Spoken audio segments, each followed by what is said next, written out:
value of n, so you need y2 of n, so you shift all the n's by +1, so this becomes y2 of n, and you end up with a quarter of y2 n plus 1 minus x of n plus 1.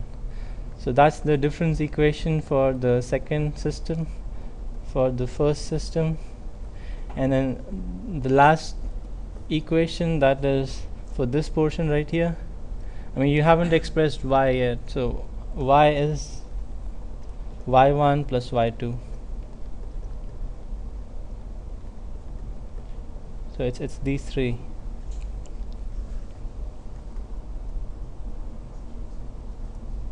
And again, any right, causal is like real, it's realizable in real time. So all this anti-causal stuff that we're doing here, you can't really do it on a real-time system. You cannot actually go back in time, right? You cannot have the future value of y ready for you to compute the previous value of y. That's not going to happen. But anti-causal filtering, it exists, but only in offline systems. Like you already have your sequence recorded on your disk, so you can choose to process it in a causal fashion going this way, or you can start at the end of your file and go this way. So this is although not valid for a real-time system, but this exists and it is often used. And one example that comes to mind is you can use it to cancel the phase response, cancel phase effects. Because if you take a signal and you pass it through your filter, and say your filter has a very bad phase response that you don't want it to be there in the output, so you put it through your system once, and then you take the signal and you get the output, and then you put it through the same filter again, but in the reverse order. You flip it and then you put it through the same system. So the magnitude, it will obviously get filtered twice, but it will probably have no effect, right? If you filter it through the same set of frequencies, it's not going to change anything in the magnitude, but the phase, it gets added every time. So the first time you added a phase like this, and the second time, because it was flipped, the phase gets subtracted out, and you get like 0 phase results. So that's one example of anti-causal filtering where you use it, but it's only possible offline. You cannot do it in a real-time system. And so we have finished this problem. We have given a parallel form of the difference equations. This problem here is about the again related to the properties of the Z transform, and again you can do most of them just by inspection. Number 3a.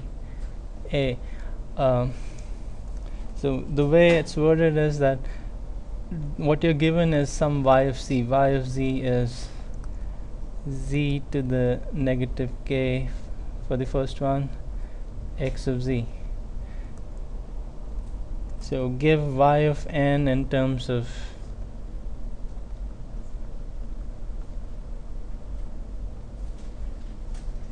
right. So if x of n gave you x of z, what changes you could make to x of n to make it give z to the negative k x of z? Yeah, it's just x of n minus k, and that supposedly gives you z to the negative k x of z. So this is all you need to write for this part here.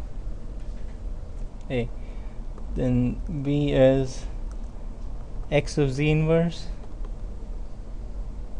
Again, if you remember it, it's fine. Otherwise, make sure you look through these formulas here. So if you time reverse your signal, if you change n to negative n, you end up with your x of z inverse. So this means the answer is x of minus n.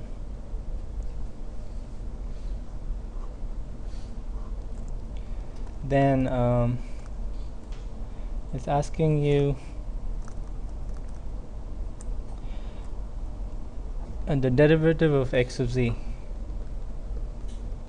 So in which property did you see the derivative? Yeah, multiplication by n, right? N times x of n.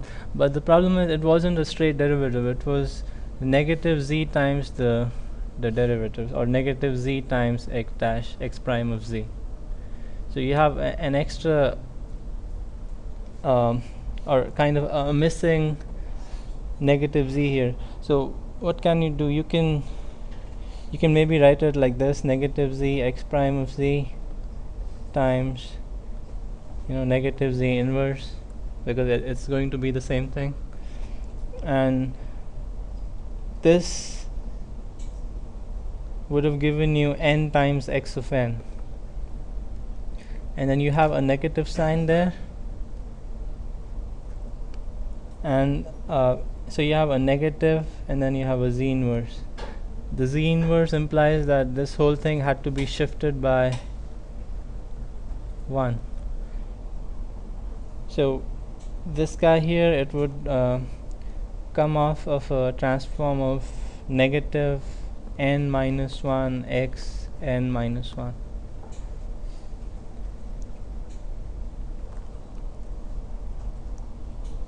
And we can verify this quickly. We can just try to do it like the first problem, finding the z transforms. So you have a negative sign n minus 1 x of n minus 1. So because of the negative 1, the shift, you use a z inverse. So the n minus 1 gives you a z inverse, and you're left with the z transform of n times x of n. So you have negative z inverse times, and what's the z transform of this? It's negative z times derivative of x of z, and this is gonna cancel this out, and you'll have your answer, like what you started off with. So this is correct.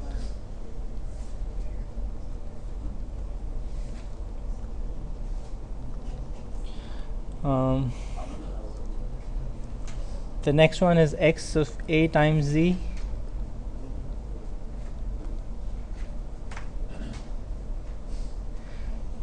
So does it remind you of any other similar property?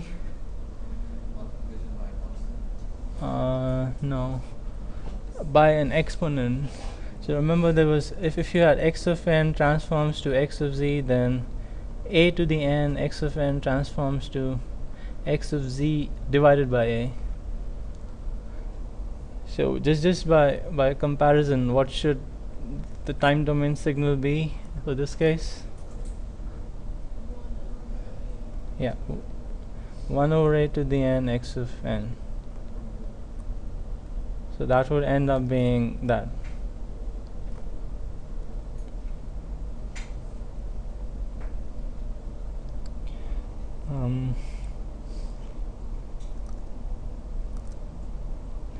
Okay, the last one is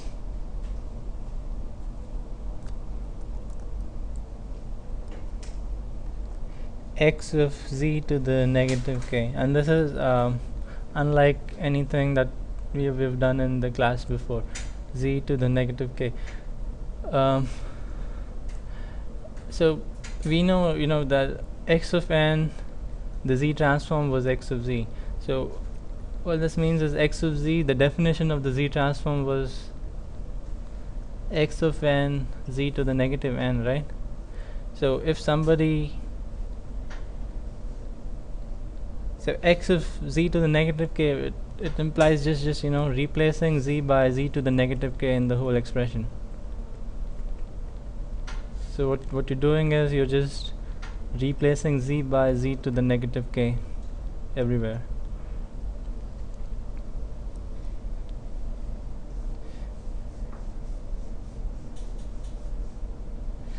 And somehow you need to get it in the back into this form, like with the regular z to the negative n for the exponent. So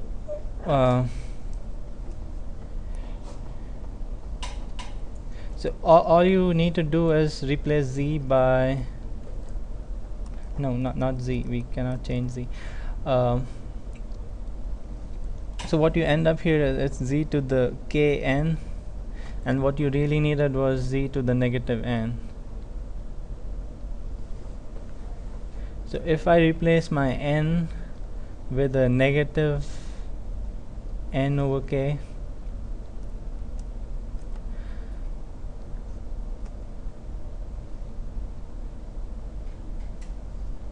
right, if you make this substitution, what happens? So this becomes x of negative n over k, and this becomes z to the, so kn, where n, okay, negative k, and then I replace the n with a negative n over k, so it becomes plus n over k. And the limits of the sum, initially it was over all n going from negative infinity to infinity. Again, n is still going from negative infinity to infinity, but it but n is a multiple of k. So we're only doing it for multiples of k, and what we end up is sum over n x of negative n over k z to the negative n.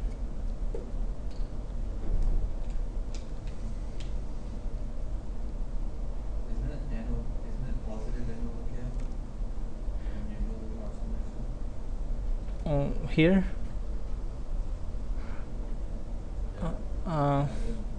No, I replaced the n with the negative n over k everywhere. Here and here. And here the negative sign took the negative sign out. This is what you get. So comparing this with the original z transform expression, the it would have been x of negative n over k. And like I'm not sure about the accuracy of this proof, because this n is not over all values of, it's not over all integer values, so but it works for this problem. Just this is okay for the answer for this z to the, so this is going to be fine.